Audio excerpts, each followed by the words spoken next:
गांव में रामलाल अपने बेटे और बहू के साथ रहता था। रामलाल धोती कुर्ता सिलने का काम करता था।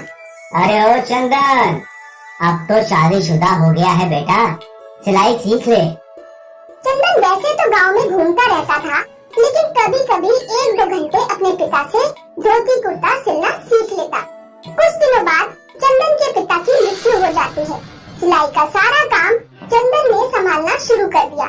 कुछ सालों तक तो चंदन का काम ठीक चलता रहा, लेकिन फिर चंदन पूरे दिन खाली बैठा रहता।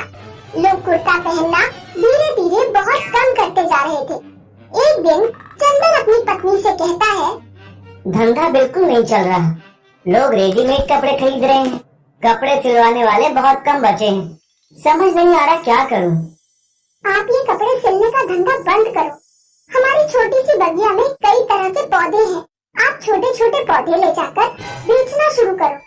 अरे पागल हो गई है, पेड़ पौधे कौन खरीदेगा। अरे आजकल सभी लोग अपने घर गमले रखना चाहते हैं। पौधों के साथ साथ हम मिट्टी के गमले बनाकर भी बेच सकते हैं। एक बार कोशिश करके देखने में हर्ज क्या है। वैसे भी इस काम के लिए कोई बहुत बड़ा इन्वेस्टमेंट तो चाहिए नहीं।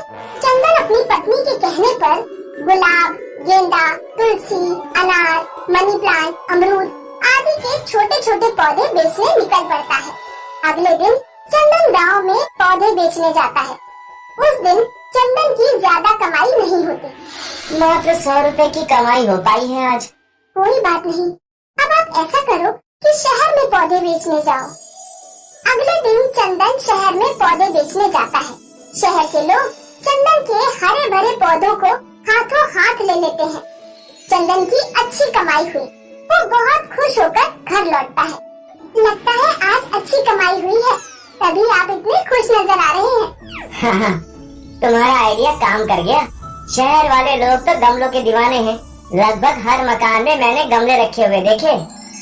शहर के लोग उल्लू होते हैं, पहले मकान बनवाकर सारे पेड़ पौधे काट डालते हैं, फिर अपने घर पर पौधे रखकर सोचते हैं कि हमारे घर हरियाली है। अब चंदन हर दिन अपनी पत्नी के लिए कुछ न कुछ लेकर आता, कभी सूट, कभी साड़ी, कभी कुंडल। एक दिन पड़ोस वाली गीता चंदन के घर आती है। अरे भाभी जी, थोड़ी चीनी दे देना, हमारे घर खत्म हो गई है, परसों लौटा देंगे। आप बैठिए, मैं अभी देती हूँ। चंदन की पत्नी चीनी लेने अंदर किचन में चली जाती है। तभी गीता की नजर चंदन की पत्नी की साड़ियों के कलेक्शन पर पड़ती है। हे भगवान, इतनी सारी सुंदर सुंदर साड़ियाँ। गीता चीनी लेकर बहुत गुस्से में अपने घर पहुँचती है और अपने पति रवि से कहती है, तुम भी चंदन भैया की तरह कोई अच्छा काम धंधा करो, नकारा निकम्मों की तरह पड़े रहते हो घर पर। ये चंदन पौधे बेचकर अमीर हुआ जा रहा है। जब मैं इतना आराम करता हूँ तो इसे इतनी मेहनत की क्या जरूरत है। रवि रात में एक छड़ी लेकर चंदन की बगिया में घुस जाता है और सारे पौधे उखाड़ डालता है। अगले दिन जब चंदन और उसकी पत्नी बगिया में आते हैं तो देखते हैं किसी ने सारे पेड़ पौधे उखाड़ दिए हैं। हे भगवान, ये किसने किया? चंदन और चंदन की पत्नी बगिया में बैठकर रोने लगते हैं। तभी वहाँ एक देवी प्रकट होती है। देवी चंदन को एक मनी प्लांट का पौधा देती है। ये साधारण मनी प्लांट नहीं है, इसके हर पत्ते के साथ एक 2000 का नोट निकलेगा। यदि इसे किसी ने चुराया तो उसके लिए परिणाम भयानक होंगे। ऐसा कहकर देवी गायब हो जाती है। देवी द्वारा दिए गए मनी प्लांट को चंदन अपने घर पर रख लेता है। मनी प्लांट से रोजाना एक पत्ता आता और पत्ते के साथ एक 2000 का नोट निकलता। एक महीने में चंदन के पास 60,000 रुपए इकट्ठे हो जाते हैं। उन पैसों से चंदन एक नई बगिया लगा लेता है और दोबारा पौधे बेचने का धंधा शुरू कर देता है। ये चंदन के पास इतने पैसे कहाँ से आए? इसने तो पहले से भी बढ़िया बगिया लगा ली। एक रात रवि चुपके से चंदन के घर में झांक कर देखता है। चंदन और उसकी पत्नी आपस में बातें कर रहे थे। अब ये मनी प्लांट रोजाना 2000 रुपए दे देती है, तो फिर आपको काम करने की क्या जरूरत? देवी ने मनी प्लांट हमें इसलिए नहीं दी कि हम आलसी होकर बैठ जाएं और कोई काम धंधा ना करें। अच्छा, तो ये सब उस मनी प्लांट की वजह से हो रहा है। रात में जब चंदन और उसकी पत्नी सो जाते हैं तो रवि उनके घर में घुस जाता है और मनी प्लांट चुरा लेता है। वो मनी प्लांट को एक बक्से में बंद करके रख देता है। अब कल इसमें 2000 का नोट निकलेगा।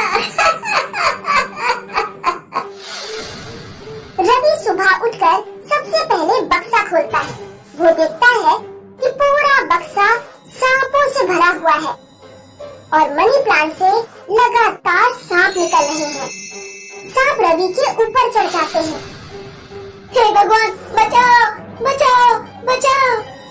ऐसा कहकर रवि अपने घर में चारों ओर भागता है। रवि की पत्नी डंडों से सांपों को हटाती है और मनी प्लांट रवि को लाकर दे देती है। जल्दी जाइए और मनी प्लांट चंदन भैया को वापस कराइए। इस मनी प्लांट में जरूर कुछ गड़बड़ है।